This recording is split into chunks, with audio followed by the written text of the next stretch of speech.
بندوں پر بندوں کی حکومت بندوں کے ذریعے، اس کا نام جمہوریت ہے. Government of people by the people for the people it call democracy. بندوں کی حکومت بندوں کے اوپر بندوں کے ذریعے، یہ جمہوریت ہے. اور مالک کیا کہتا ہے؟ قل اعوذ برب الناس ملک الناس الہ الناس. اللہ الہ ہے، بادشاہ ہے، شہنشاہ ہے، مالک ہے، رب ہے. بندوں پر بندوں کی حکومت نہیں، بندوں پر بندوں کے رب کی حکومت، رب کے قانون کے مطابق. یہ اسلام ہے. جمہوریت تو ابتدا سے اسلام کے ساتھ یوں ٹکر کھاتی ہے. جمہوریت اور اسلام یوں ہے. اسلام کہتا ہے ان الحکم الا للہ، حکومت صرف حکم کس کا ہے؟ اللہ کا ہے.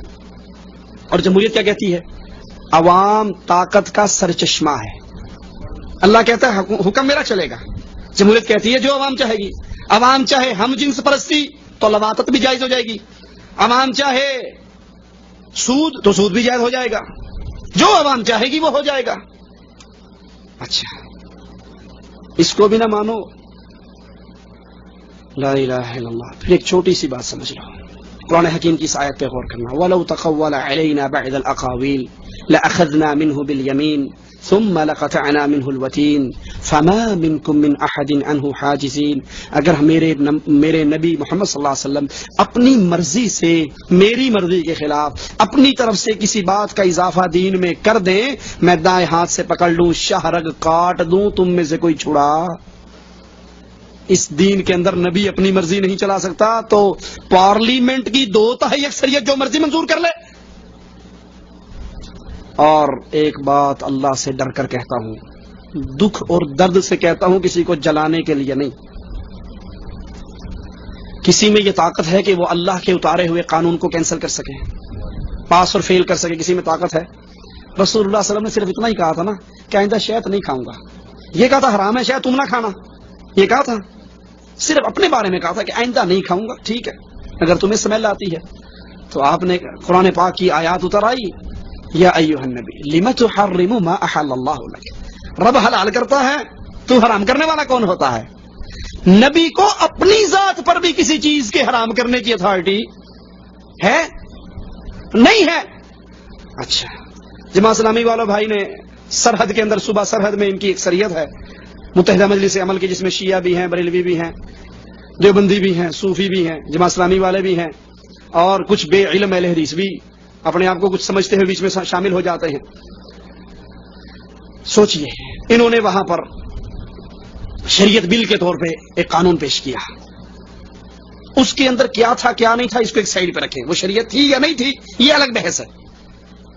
اس کے پیش کرنے کا ڈھنگ کیا ہے؟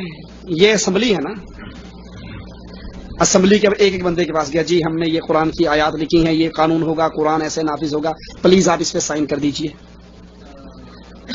پلیز آپ اس پہ سائن کر دیجئے، پلیز آپ اس پہ سائن کر دیجئے. ہم چاہتے ہیں یہ قرآن، وہ شریعت بل قرآن تھا یا نہیں تھا یہ بحث نہیں، مان لیتے ہیں کہ وہ قرآن ہی تھا جو انہوں نے بل صوبہ سرحد کی اسمبلی میں پیش کیا اور پاس کروایا. ہم اس قرآن کو اپنے ملک میں نافذ کرنا چاہتے ہیں. اب صوبہ سرحد کی اکثریت نے، M N A M P As نے اس پہ سائن کر دیے، اکثریت نے سائن کیے تو وہ صوبہ سرحد کی اسمبلی میں پاس ہوا نا. اور اگر اکثریت اس پہ سائن نہ کرتی تو وہ فیل ہو جاتا. اللہ کے لیے خود عقل کو استعمال کیجیے اور سوچئے، اگر صوبہ سرحد کی اکثریت اسمبلی کی اس بل پہ سائن نہ کرتی تو وہ فیل ہو جاتا. جس کی قلم میں اتنی طاقت ہے کہ وہ چاہے قرآن کو پاس کر دے چاہے فیل کر دے، یہ قلم مسلمان کی ہے یا کافر کی؟ قرآن میں تو ایک حرف کو اللہ کے نبی اپنے لیے شہد کو حرام نہیں کر سکے. حرام نہیں کیا، صرف یہ کہا تھا آئندہ نہیں کھاؤں گا، حرام تو نہیں کیا. اور اللہ نے یہ بھی برداشت نہیں کیا، نبی کو یہ اجازت نہیں. اور جس اسمبلی کے ممبروں کو یہ اجازت ہو کہ آپ چاہو تو اس شریعت بل کو پاس کر دو اور چاہے فیل کر دو، یہ اسمبلی کفار کی اسمبلی ہے، مسلمانوں کی اسمبلی نہیں ہے. مسلمان حکومت اللہ کے اتارے ہوئے قانون کو صرف نافذ کیا کرتی ہے، وہ قانون سازی نہیں کیا کرتی. قانون ساز کون ہے؟ اللہ ہے.